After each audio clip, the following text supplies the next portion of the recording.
Mirë se erdhe në botën ku askush nuk është i pafajshëm. Sekrete shqiptare, vendi ku rrëfimet më të thella, më të ndaluara dhe më të pathëna të shqiptarëve marrin zë. Na bëni subscribe për histori të ndryshme.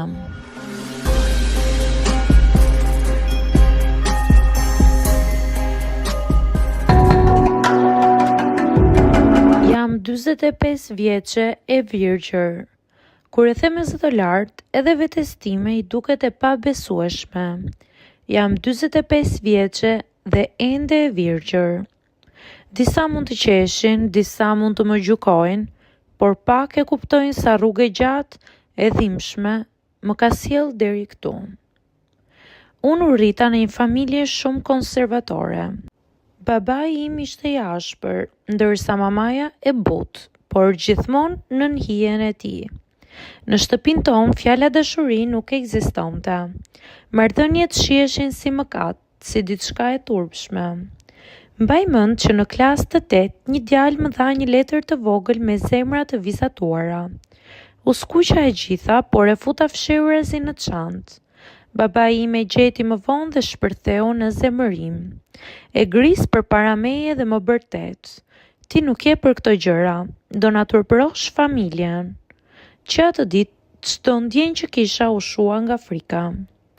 Në universitet për herë të parë kisha mundësi të jetoja më lirshëm. Shoqet e mia dilnin, njihnin djem, flisnin për puthjet e para, ndërsa unë shkoja nga shtëpia në leksion dhe nga leksioni në shtëpi. Megjithatë, kishte një djalë, Arbeni. Arbeni ishte i sjellshëm, gjithmonë më ofronte ndihmë me librat. Një natë më ftoi për kafe.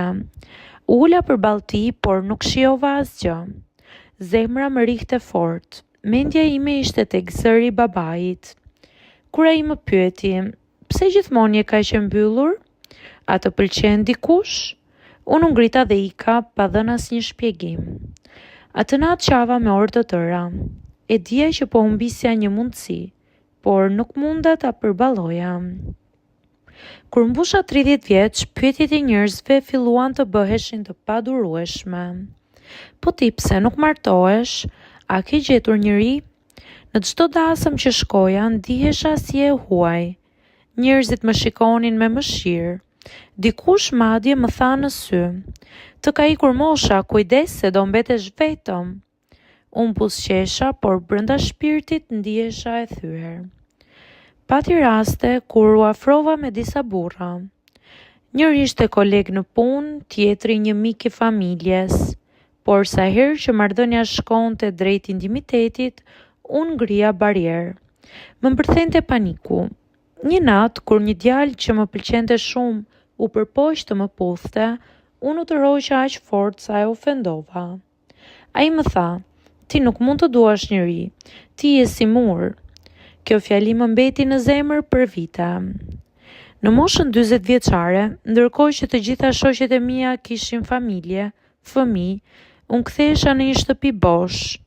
Shpesh ndizja televizorin vetëm për të mos dëgjuar reshtjen. Netët ishin më të vështirat.